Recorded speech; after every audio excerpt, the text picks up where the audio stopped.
Sekarang ada juga nasihat beliau tentang zuhud.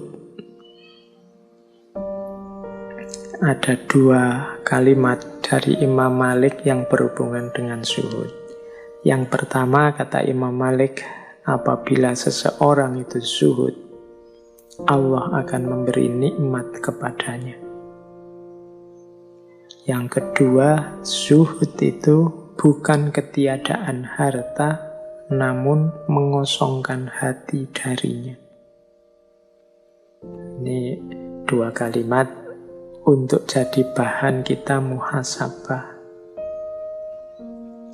Jadi orang zuhud itu orang yang hatinya tidak terikat, tidak tergoda oleh dunia. Katanya Imam Malik, justru sebaliknya orang yang tidak terikat dan tidak tergoda ini akan mendapatkan nikmat dari Allah. Mungkin kalau pakai bahasa lain, kalau engkau tidak mengejar dunia, dunia yang mengejarmu. Ya tentunya atas seizin Allah. Jadi dengan cara zuhud, kita bisa semakin dekat dengan Allah, hati kita tidak sibuk dengan dunia, dan ternyata dunia yang mengejar kita, Allah yang mencukupkan dan memberi nikmat dalam hidup kita. Nah, ini mental semacam ini adalah mentalitas zuhud. Ya mungkin agak beda dengan kita, kalau kita ini kan masih banyak takut-takutnya dalam hal duniawi. Takut kalau besok tidak dapat pekerjaan, misalnya teman-teman mahasiswa. Takut apa cukup gajiku sekian, misalnya yang sudah punya pekerjaan. Takut kira-kira nanti saya bisa dapat jodoh apa enggak ya, misalnya yang jomblo. Ketakutan-ketakutan semacam ini menunjukkan kita belum masuk dalam kualifikasi orang yang zuhud. Orang yang zuhud itu tidak ada takutnya kalau urusan duniawi. Jadi kalau urusan dunia, mau apapun yang terjadi, seorang yang zuhud itu akan ridho. Tapi bukan berarti tidak mau bekerja, bukan berarti tidak mau kaya. Kalau mau kaya oke saja, bekerja ya dilakukan sepenuh hati sebagai tanggung jawab kemanusiaan dan tanggung jawab ketuhanan. Tapi hasilnya apa? Buahnya seperti apa ya? Tidak jadi ukuran, tidak jadi hitungan. Satu-satunya ukuran dan hitungan hanya ridhonya Allah. Mental semacam ini namanya mental zuhud. Imam Malik itu imam yang kaya.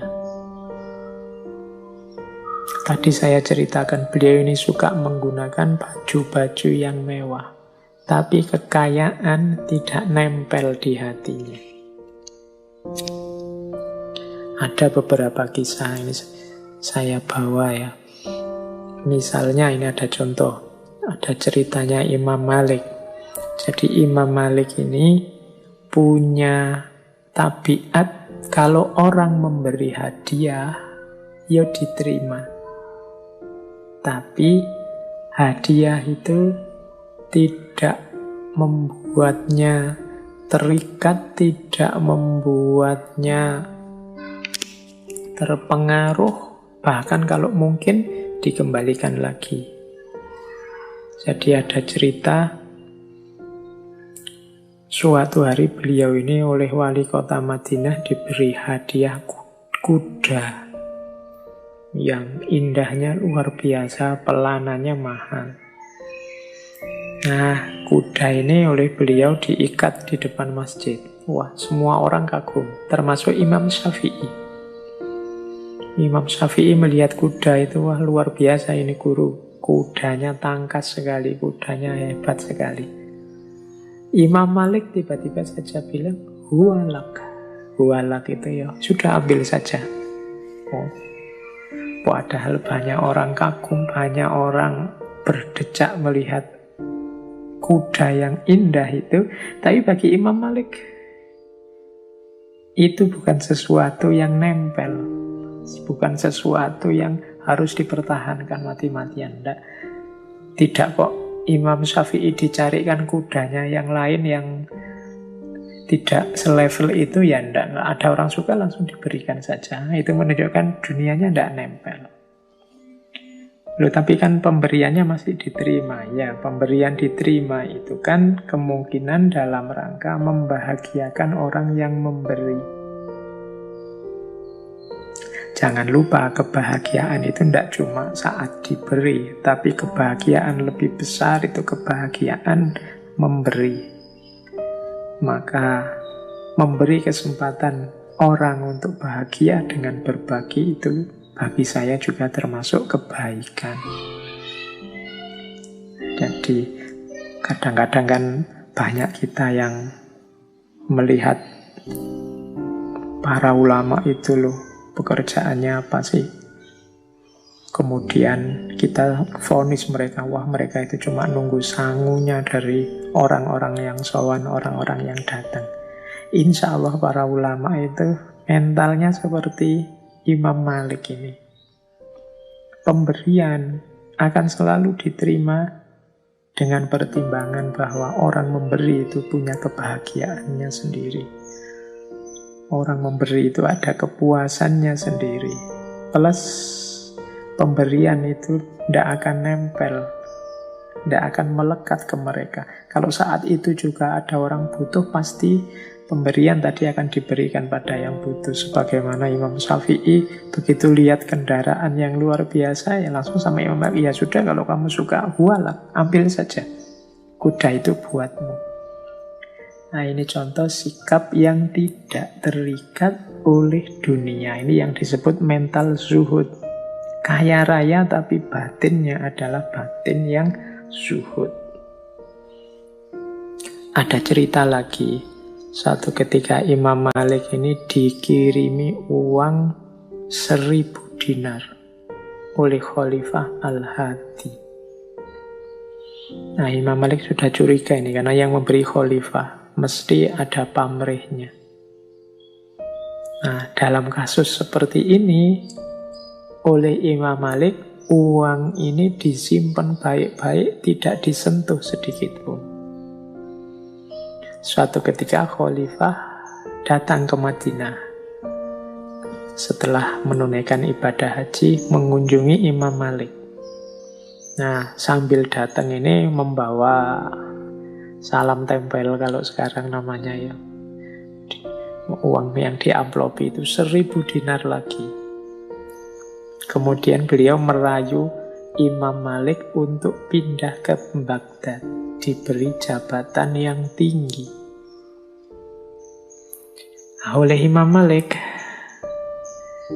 kebetulan Khalifah Al-Hadi datang, tawaran untuk pindah ke Baghdad ditolak, uang salam tempelnya ditolak, plus dulu uang 1000 dinar yang dikirim yang sama sekali belum disentuh, dikembalikan lagi.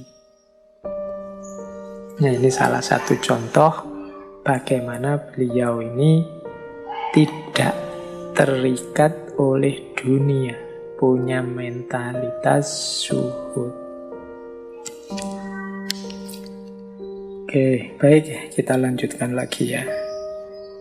Nah, ada salah satu contoh hikmah yang luar biasa dari Imam Malik adalah sikap yang tidak sok tahu.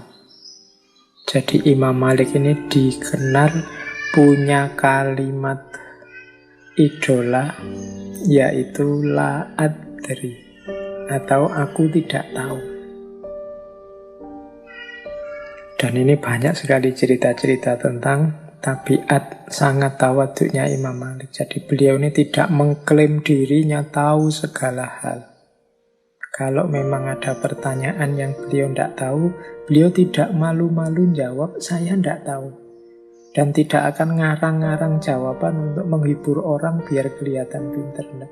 atau biar orangnya puas, enggak. Kalau enggak tahu ya enggak tahu. Karena urusan ilmu enggak bisa sembarangan. Ada cerita seorang laki-laki dari jauh, dari tempat yang jauh datang pada Imam Malik tentang satu masalah. Imam Malik menjawab, la uhsinuha. Jadi, la uhsinuha itu artinya aku tidak ngerti masalah itu dengan baik. Bayangkan, ini tidak sekedar tidak tahu. Aku tahu, tapi pengetahuanku belum tuntas. Makanya jawabannya la uhsinuha. Aku tidak ngerti masalah itu dengan baik. Nah, laki-laki ini mendesak. Karena mungkin bayangannya dia kan ini ulama besar, masa tidak tahu. Tolonglah, aku telah melakukan perjalanan jauh untuk bertanya kepadamu tentang masalah ini.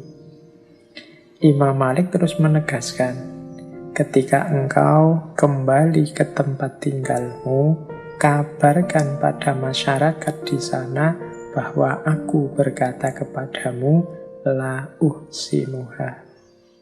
Jadi ya aku ngerti kamu orang jauh, tapi aku ndak ngerti masalah itu dengan baik. Jadi ya nanti kalau kamu kembali pada masyarakatmu, katakan saja apa adanya. Jawabannya Imam Malik, la uhsinuha. Nah, ini contoh ulama besar yang sadar diri dan tahu diri. Ngerti batas pengetahuannya. Kalau memang tidak tahu, ya bilang tidak tahu. Biar tidak menyesatkan orang. Ada cerita dari Khatib Al-Baghdadi. Beliau cerita bahwa Imam Malik itu satu ketika pernah ditanya 48 masalah. Yang dijawab hanya 2. Sisanya dijawab dengan la adri. Jadi sisanya dijawab dengan tidak tahu. Ya karena memang tidak tahu, mosok ngarang. Karena memang tidak tahu kan tidak mungkin terus dikira-kira apalagi urusan agama. Jadi saya tidak tahu. Bahkan tidak hanya la adri, tadi kan la uhsinuha. La uhsinuha itu jane yang ngerti, tapi belum tuntas. Aku belum tahu dengan baik. Nanti saja kalau sudah dicek sampai baik, baru berfatwa. Kalau memang belum tahu, ya belum tahu. Makanya ada satu quotes yang luar biasa dari kalimatnya Imam Malik. Junnatul alim qauluhu la adri. Jadi bentengnya orang alim adalah kata-kata la adri. Aku tidak tahu. Nah ini cuma ya bukan berarti terus ini menyembunyikan ilmu. Ya kalau tahu ya disampaikan tahu. Tapi kalau tidak tahu jangan gaya tahu. Apalagi ngarang-ngarang. Kalau filsafat sih ngarang tidak masalah. Lahir filsafat yang baru. Tapi kalau agama kan kita tidak bisa ngarang. Jadi benteng kita sebagai ilmuwan itu la adri. Nyaman sudah. Ya yang lain juga begitu. Kalau ada tokohmu, idolamu, ulama yang engkau ikuti menyatakan la adri, ya jangan diremehkan, jangan dianggap rendah, jangan dianggap berarti ilmunya masih cetek. Tidak begitu. Justru itu menunjukkan kebesaran hatinya, ketawaduannya untuk tidak mengatakan sesuatu yang dia belum sepenuhnya mengerti. Jadi ya nanti dulu. Kalau saat ini ditanya, ya jawabannya masih la adri. Dan la adri ini jadi salah satu nasihat khususnya Imam Malik kepada Imam Syafi'i.